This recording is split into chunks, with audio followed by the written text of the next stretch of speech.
Some news just coming in. This is a mega India Today political exclusive. Assam Chief Minister is slamming Congress over the ruckus in Parliament. Himanta Biswa Sarma has raked up Rajiv Gandhi Trust funds. Says where did funds for the Rajiv Gandhi Trust come from? Didn't reveal about clashes to avoid leak of the information is what is being said by the Chief Minister of Assam heading out of the Congress, but also saying that didn't reveal information about the clashes to avoid information leak. Listen in.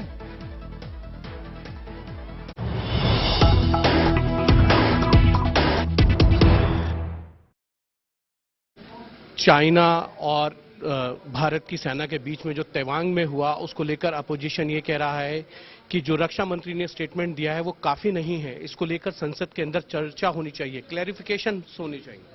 मतलब कांग्रेस ने हमेशा जब भी China का साथ conflict होता है वो हमेशा डिमांड करता है कि पूरा चर्चा होना चाहिए। मतलब भारत का जो सीक्रेट है वो डिस्क्लोज हो जाए, भारत का स्ट्रेटेजी जो है वो डिस्क्लोज हो जाए और चाइना को काम में आए।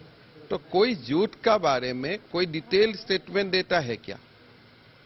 हमें हमारा सेना का ऊपर विश्वास है, सेना जितना चाहते हैं इतना ही बताया जाना चाहिए और सेना का अपना स्टैंडर्ड होता है। उनको लगता है कि 2 पैराग्राफ बोलना है वो 2 पैराग्राफ बोलेगा, 4 पैराग्राफ बोलना है तो 4 पैराग्राफ बोलेगा।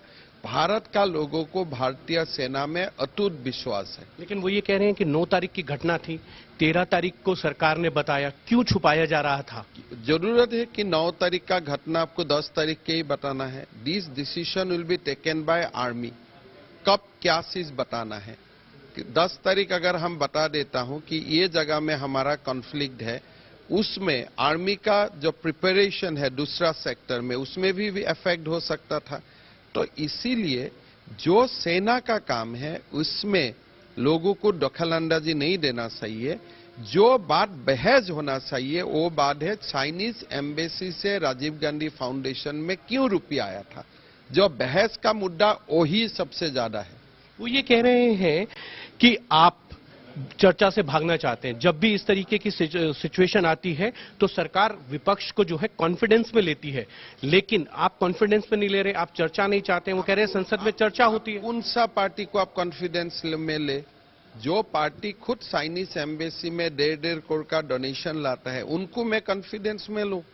ऐसा भी कोई चीज हो सकता है? मतलब आपका कहना है कि कोई स्टेटमेंट के बाद क्लैरिफिकेशन जब तक कांग्रेस पार्टी और राजीव गांधी फाउंडेशन क्लैरिफाई नहीं करता है ये रुपया वो क्यों लिया था, कम से कम मेरा व्यक्तिगत मत यही है कि इंडिया चाइनीज रिलेशन का बारे में एक शब्द भी कम से कम कांग्रेस को बताना नहीं चाहिए। लेकिन उसके साथ तो और भी अपोजिशन पार्टीज हैं जो ये कह रही हैं। का बात नहीं बोल रहा हूं, मैं बोला कांग्रेस को नहीं बोलना चाहिए। अच्छा, एक अंतिम सवाल, अभी आपके हिसाब से सिचुएशन कैसी है, क्योंकि आप तो खुद नॉर्थ ईस्ट। मेरा इतना ही मैं मानता हूं कि भारतीय सेना का ऊपर हमारा अटूट विश्वास होना चाहिए और सेना जो भी कर रहा है देश का हित के लिए कर रहा है। भारत का लोग सेना का जीत का और सेना का हर संग्राम में सेना विजयी रहे, इसके लिए प्रार्थना करना चाहिए।